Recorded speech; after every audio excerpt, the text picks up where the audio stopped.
Alrighty, thank you everyone for joining. Just wanted to start off by introducing myself. My name is Tanner Dutton. I work here at RIEGL USA. Joining me today, I have someone from Mach 9 Robotics, actually the CEO. His name is Alex Baikovitz.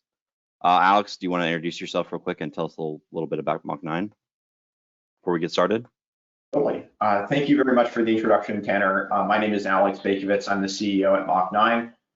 We work on the fastest tools for automated geospatial production. What that really means is that we help people interpret massive scale 3D data sets, including imagery, as well as LiDAR data to deliver results nearly as fast as you can collect the data.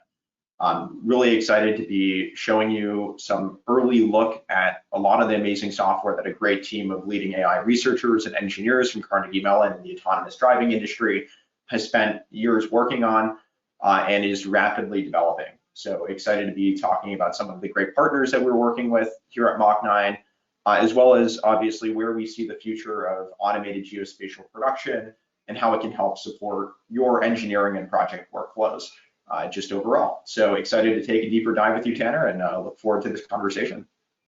Yeah, thank you, Alex. So just to kick it off, the title of today's webinar is the impact of AI mainly on feature extraction on the mobile mapping workflows. So the main topic, at least around today, will be what is the future of mobile mapping. And the way I see that is what advancements are being made in the industry, both on the hardware and software side, to push mobile mapping more into the future, to continuously get us updates, better equipment, better software, and in the end, be more productive in our day-to-day jobs, especially with the challenges that the workforce faces with employee availability and all those issues that most firms deal with. So today really is more of a conversation about what advancements are we making, not only in AI, but also in hardware features to see and push the industry forward. So I think the big question is how can those advancements actually be measured? So the way I see it, there's really two different sectors here. There's obviously advancements in the field, because this data has to be collected some way. So there's advancements with new systems being launched, as well as new hardware updates to existing systems that can help push mobile mapping into the future, as well as new technologies on the collection side. And then, of course, there's always on the fun stuff in the office. There's always software advancements going on, not only with module additions to existing softwares, but also new AI algorithms out there in the market, very similar to what Mach 9 does, and as well as some new things from RIEGL, trying to really push that mobile mapping into the future. So to start off, really, what are we doing from a collection perspective to advance the industry? So sometimes advancements can be seen as well as taking step backs to making lower cost systems, to making the area of entry into the market better. So there's been a lot of introduction in the last few years of these lower grade mobile mapping systems, or what you would call mapping grade projects, that are aimed mostly at GIS feature extraction on roadway assets. So not as much as your high-end survey grade systems. But these low-end systems comes with a lot of benefits, mainly coming at a lot lower cost than what you would expect with a full-end mobile system. So it can really open a lot of new doors for firms when you have low-end mobile systems like this that can be paired with AI technology to build in a full workflow and get your firm up running a lot faster than you could imagine.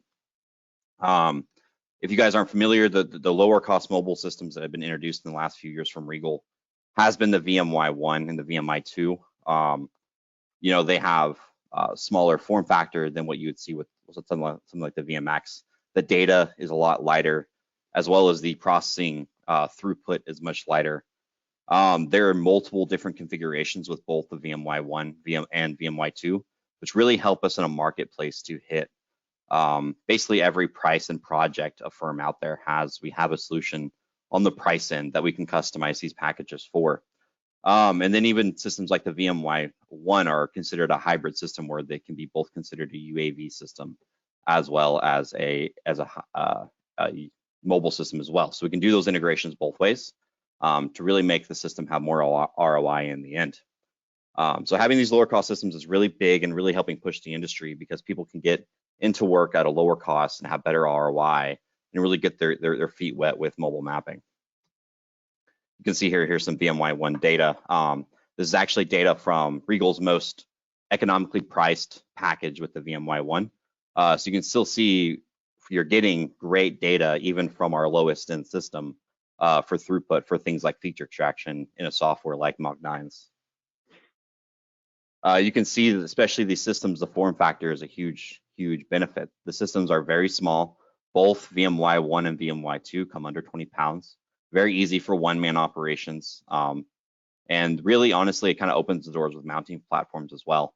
Not only car sensors, they can be boats, UTVs, ATVs, really anything you can fit a mounting plate on, these systems can go on.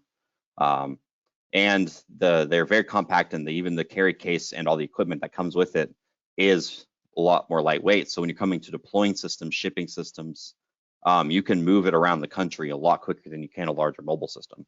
So you can see here there's a figure of the VMware-1 carry case. You can see that carry case is very small. It's a very compact Pelican case, and it has everything you need to collect data from the system, the antenna, as well as all the cabling you need all in one place. One of the other big advancements we're making as far as field collection in the industry to help data extraction, especially on the AI side, is camera systems. Camera data is crucial for roadside assets in the right-of-way. LiDAR is great. It can see a lot of things, but when it comes to roadway assets, it really needs the addition of camera data to help extraction. And having good workflows to getting that camera data to align to the point clouds and getting those pushed out into third-party products are crucial. So RIEGL for the last year spent a lot of time updating our camera systems, getting new cameras into the markets, pushing better hardware out there so that feature extraction can be done even better, and you can bid higher megapixels on most jobs. So you can see here, this is a nice point cloud lined up with a 360 camera with some data. So what new camera systems have we came out with in the last year? So the big one would be the Ladybug 6 integration. So last year, FLIR released the new Ladybug 6 camera. That system has been integrated with all RIEGL mobile systems. It's plug and play. It's a full 72 megapixel panoramic, up to 12K resolution on those images. The great thing as well is if you have an existing Ladybug 5 Plus, the mounting and the cabling can directly be used from the 5 Plus to the 6. So you're not buying more integration kits from RIEGL. That's all plug and play on the back end side. The other big advancement would be the RIEGL's 24 megapixel cameras. So we used to run 12 megapixel cameras on the VMX and the VMQ and the VMY systems. Those have now been upped to a full real-time JPEG compression 24 megapixel camera. So we've doubled the pixel resolution with these cameras. As well, because it's doing active JPEG compression, when it comes to exporting out the actual images themselves, currently they're exporting about 70 times faster than our other RIEGL cameras. So if you have a VMX or another system and you're looking for an upgrade, these cameras are not only higher megapixels and getting more data, but because of the real-time compression, you're saving a lot of time on export and transfer times. You can see here's an example from the Ladybug 6 camera. So if you're used to looking at Ladybug 5 imagery, this will, especially this one-way do not enter sign here, looks very clear. So it's really pulling great color, great pixel distribution, great imagery from that camera system. Some of the new machine learning tactics are new to RIProcess as well. So if you've been used to or have been using our algorithm for extracting targets automatically out of your data set, with the recent release of the new RIProcess, that has been updated with a better algorithm that's doing a better job of extracting those targets, as well as we've added some new targets into that automatic extraction. So windmill, hourglass, checkerboards. So we've added more targets and as well as improved the algorithm to really make it tight. The other new module addition from a software perspective, kind of pushing the future, would be our new abilities with our pavement imagery to actually capture high resolution orthos of pavement surfaces. So you can see here, this imagery right here was taken from pavement cameras attached to the back of a VMX 2HA. And you can see there, this is like what it looks like when it's loaded into ArcGIS. And there's the actual cameras integrated. So these cameras can actually be integrated into any VMX, VMQ, or VMY2 system. So even with the VMY2, it's a lower cost system, but we can still integrate the higher end pavement cameras into that system, making it really, really great return. So what does the imagery really look like from those pavement cameras? So this is a fully stitched ortho from those cameras, and you can see there, you're getting great pixel resolution on the actual pavement surface itself. For moving fastly down the highways, getting better resolution. So that's kind of what's new with RIEGL and what advancements we're making on the collection side. So what I want to turn the webinar over to now is really turn it over to Alex and really start talking about, we've made all these advancements on the collection side in the field, new hardware, new software for processing. What is AI doing with it downstream? So this is just a general workflow integration of what a project would look like if you're trying to plug it into a software like Mach9, which is doing the full AI feature extraction. So you would obviously start with RIEGL, collect the data, then move to RIEGL fully process and export the data straight into Mach9 software. So with that being said, Alex, I'm gonna go ahead and turn it over to you. Okay, hopefully my screen is visible. Today I'm going to be really talking about our latest product, Mach9's Digital Surveyor, which is the fastest and most automated way to extract features from your mobile mapping data, and really touching on the impact of these AI feature extraction workflows on your data sets themselves.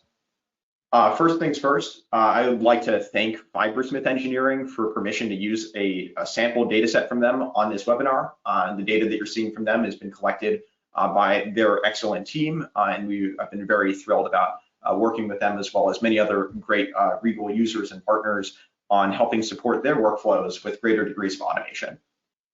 So the first thing that I'd like to acknowledge is mobile mapping has been such a magical and amazing technology. We can now consume and process, collect data faster than ever before. But however, what we do see is that while mobile mapping helps us collect data so quickly, the actual data processing or extraction has taken a tremendous amount of time. You can collect data at 40 miles per hour, but you can extract it at 0.13 miles per hour. Mach9 views this as an incredible and exciting opportunity to help partners make extraction nearly as fast as collection. And that is really where we've been spending our time building out Digital Surveyor, the platform that we'll be showing you all today. So before diving into actually showing you the application, Digital Surveyor consists of three major components. The first part is automated feature extraction, really geared toward a hardware agnostic way to extract assets from 3D data in the first place, and really pulling out assets and their corresponding attributes. We built a series of QA/QC tools and project collaboration tools to help our partners validate and edit AI-generated maps. One thing that we acknowledge is that automation is never going to be perfect. However, our core component and competency is in helping deliver content really quickly so that your teams have the best tools, techniques, and prior maps to be able to deliver just faster. The last really important component of this is automated feature extraction and geospatial production is all about workflow integration. And that's why delivery into CAD and GIS file formats, as well as really developing project workflows end to end, really help you deliver just orders of magnitude faster than ever before. And so today we're going to talk about how you can make maps 30 times faster with Mach9. We're going to talk about three key things. The first is extract 3D assets automatically.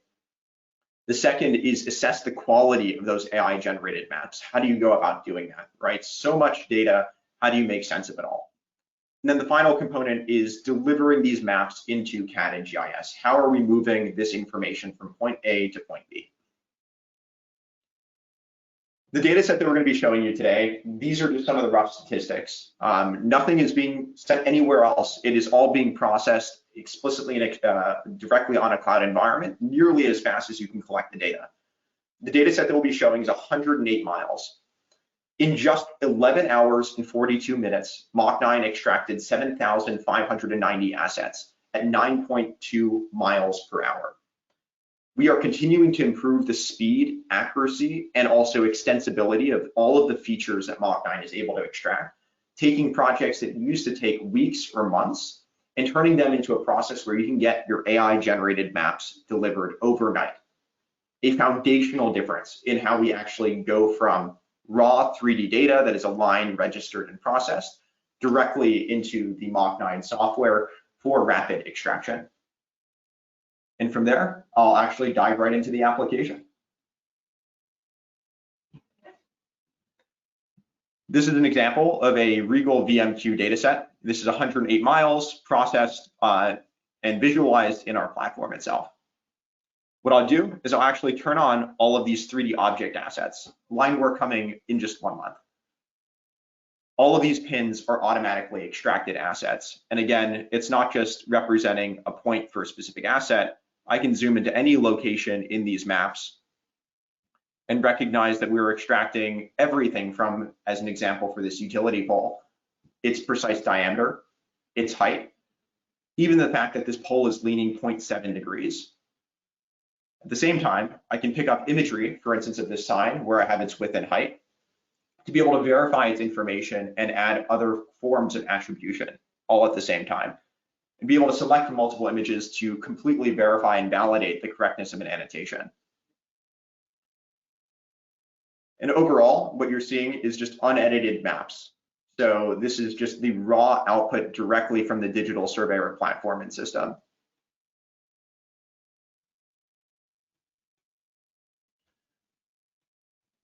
Because of some of the intelligent ways that we do the automated extraction, we're able to pick up information even when there might be a high density of vegetation, or even looking at incredibly small, more minute features. Let's look at one just example of one of these features. So let's say we want to find all the utility pedestals in this rural broadband fiber project. This is a map locating every single position of these assets. I can go over to the first one, pull up its information, recognize that it's pretty far away from this actual blue trajectory, and view imagery directly of that asset, as well as jump and hop to other assets to be able to verify their correctness. Even as an example, pulling out information to high degrees of accuracy, even in occluded environments.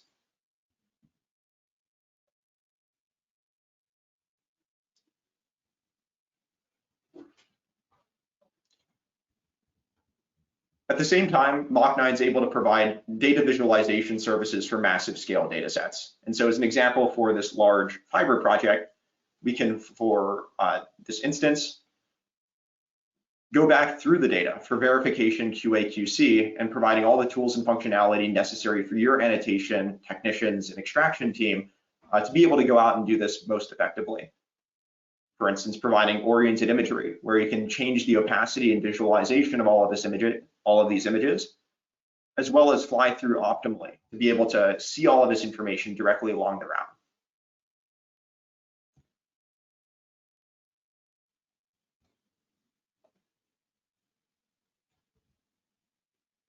Lots of new exciting functionalities coming out to really help support greater and greater degrees of automation for how we process just massive scale mobile mapping data sets.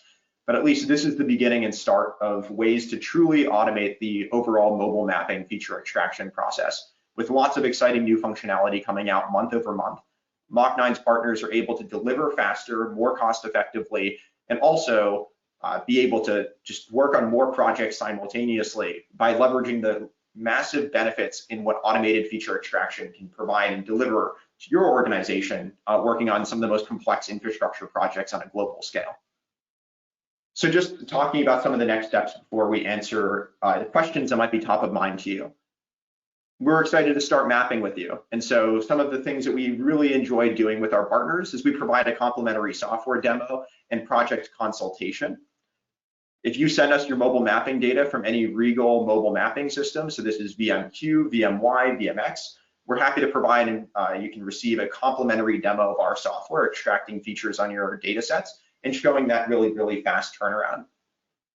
You can contact us directly for some export instructions and how to move data out of the RIEGL process system directly into the Mach9 system and some of our key recommendations and advice with regards to how to do that.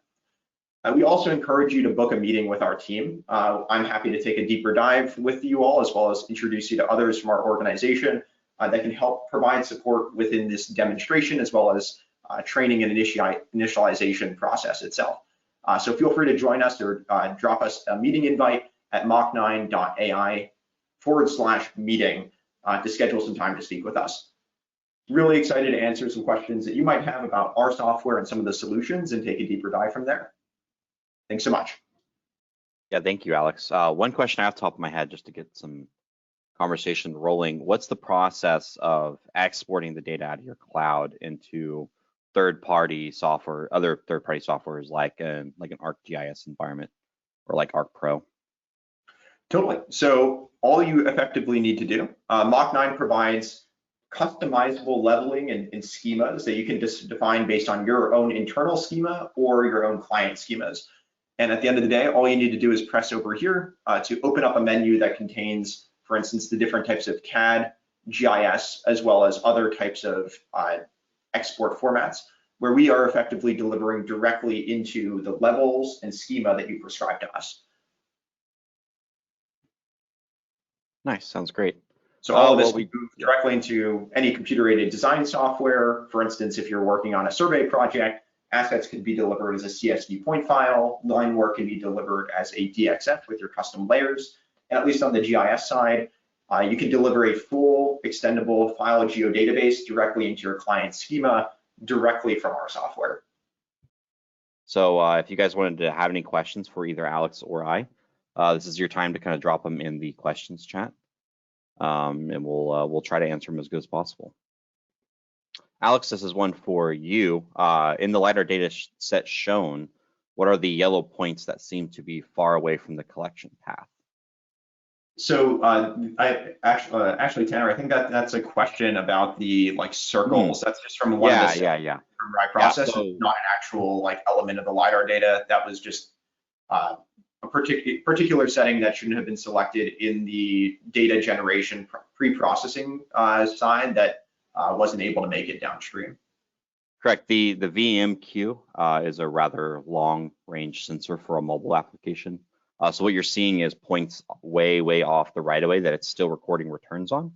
The typical workflow around that, if you wouldn't want that in software, would just be sitting a simple range gate either on initial processing or on exporting to basically take out the range data that you want. Because from a mobile data perspective, you really only want data in the right of way. So that's just all the data that you could see.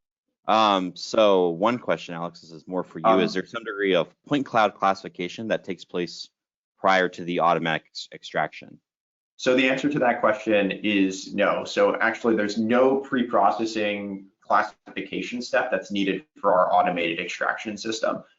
So just basically we take in data directly out of RIEGL process, which includes just the imagery and point cloud data delivered using standard export formats. Another one for you, Alex. How does the AI software handle heavily wooded areas, especially for utility poles surrounded by trees?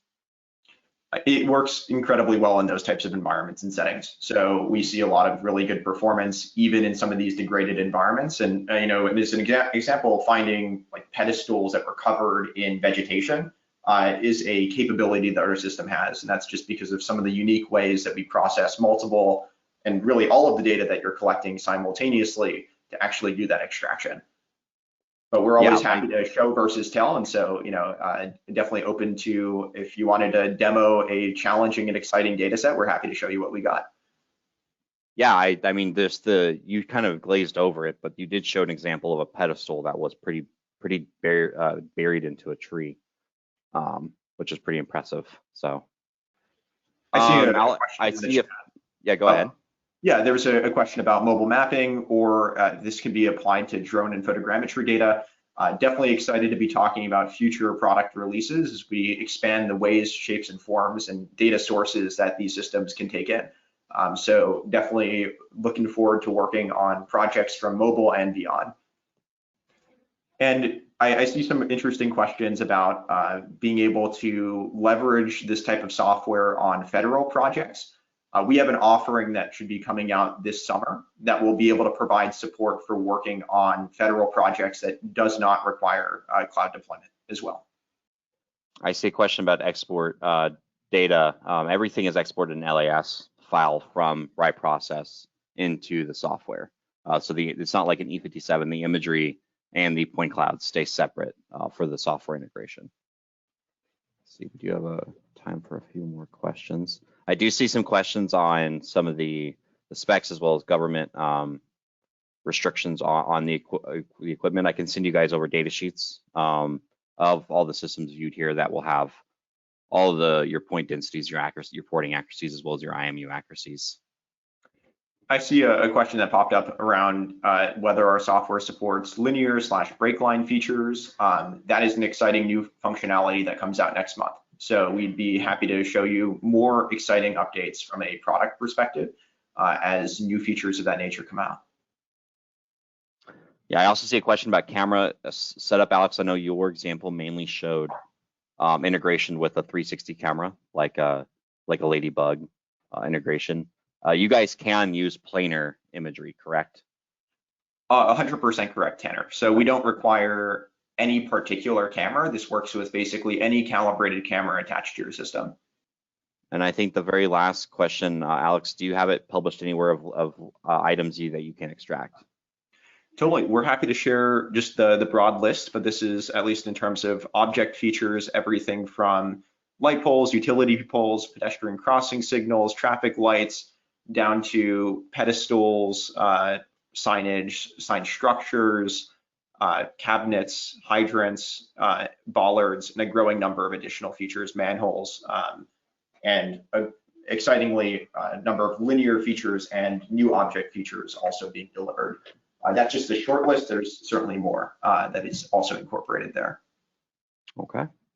Well, that is all the time we have for today. Alex, I really appreciate you hopping on and helping us run this webinar. And I also appreciate everyone that came out. If you guys have any questions, of course, you can reach out to Alex and I directly for those questions. And thank you everyone for joining. Thank you all so much. I definitely hope to meet up and meet more of you in the near future, but these are fantastic questions. And if we didn't get around to answering some of them, please drop us a line at info@mach9.ai, and we're happy to provide some additional clarification and share some more extensive product documentation. All right, thank you, Alex. Thanks, everyone. Bye.